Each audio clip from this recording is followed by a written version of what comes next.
Assalamu alaikum, hurmatli do'stlar, hurmatli o'quvchilar, hurmatli kasbdoshlar.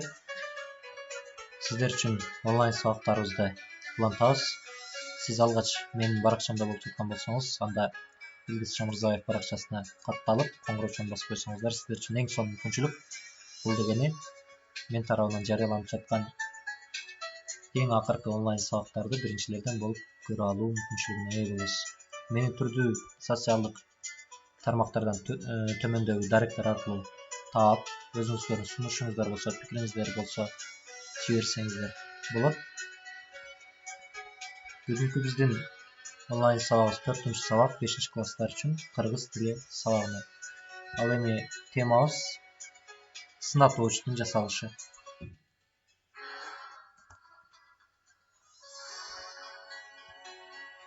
Демек, биз өткөн сабактарда бир канча сынатооч жөнүндө маалыматтарды алганбыз.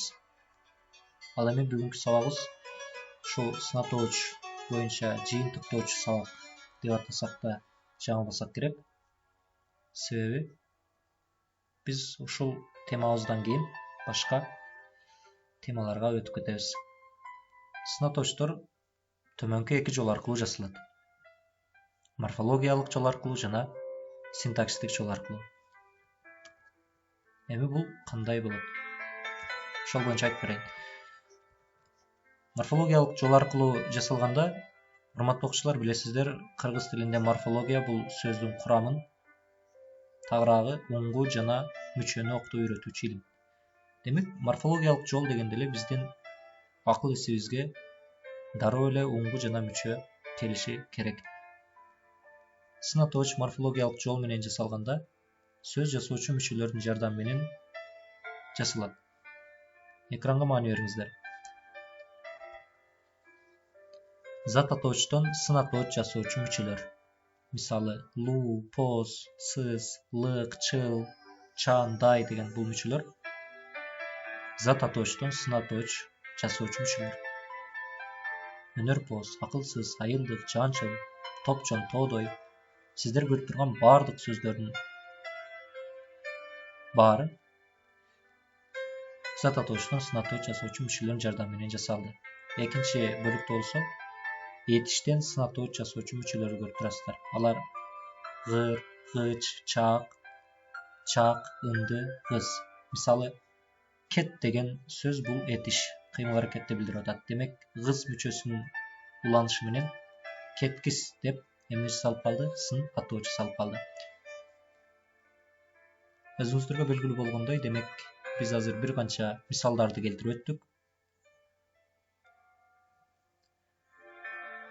Сөз жасоочу мүчөлөрдүн жардамы менен жасалган сынатоочторду, демек, биз морфологиялык жол аркылуу жасалган сынатоочтор деп экенбиз.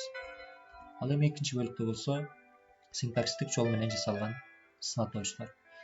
Синтаксистик жол менен жасалган сынатоочторго кош сөз жана кошмок сөз түрүндөгү сынатоочтор келет. Мисалы, эстүү, баштуу, улуу, кичүү, жакшы, жаман, кызыл, ала, ак, саргыл, кара, көк, балакыял, жолборс, журак. Бул жерде сиздер кош жана кошмок сөздөрдүн айырмасын билесиздер. Кош сөздөрдүн арасына дефис белгиси коюлат, ал эми кошмок сөздөрдүн арасына эч кандай сызыкча коюлбайт. Эске алабыз. Адамдардын турпатын, айлана чөйрөнү, жаратылыштык көрүнүштөрдү сүрөттөөдө сынатоочтор өзгөчө орунда турат. Демек, сиздердин алдыңыздардағы сүрөткө караңыздар. Бул жерде туп-туура 18 сүрөт турат. Адамдын түрдүү мүнөзүн көрсөтүп атат. Кайгыруу, күлүү, таң калуу. Эгерде сиздер дал ушул 18 түрдүү адамдын мүнөзүн, тагыраагы эмоциясын тапкан болсоңуздар, аны сынатоочтор менен катар сан аркылуу комментарийге белгилеп калтырсаңыздар болот. Биз албетте комментарийлерди окуйбуз. Же болбосо WhatsApp аркылуу дал ушул адамдын 18 мүнөзүн сыпаттаган сынатоочторду бизге WhatsApp аркылуу да жазсаңыздар Жакшы. 433 көнүгүлү. Сынатуучу сөздөрдү уңгу мүчөгө ажыраткыла дейт. Кайсыл сөз түркүмүнөн жасалганын айтып бергиле. Бул сөздөр жүдөңкү, киргил, мактанчаак, сүттөй, урушчаак, өнөрпоз, канаттуу, суусуз, балда, илимпоз, уттой, акчан, найзачан, тамашакой, намыскөй, кийипчен.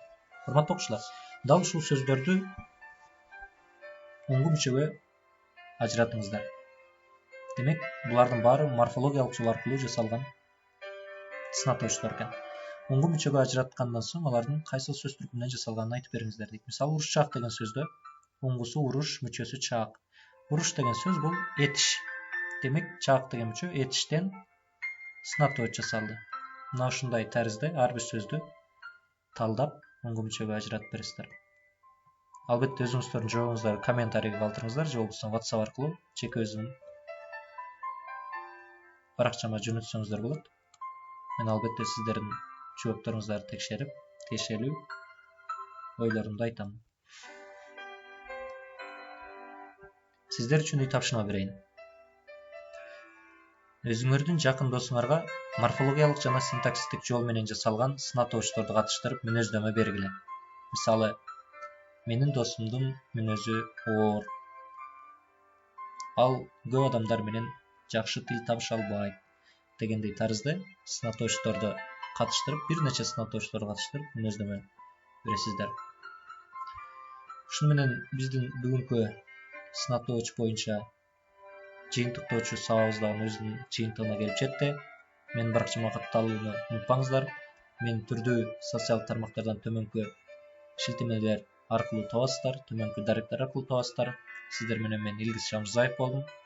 Кайрадан кийинки онлайн сабактарда көрүшкөнчө сак саламатта туруңуздар.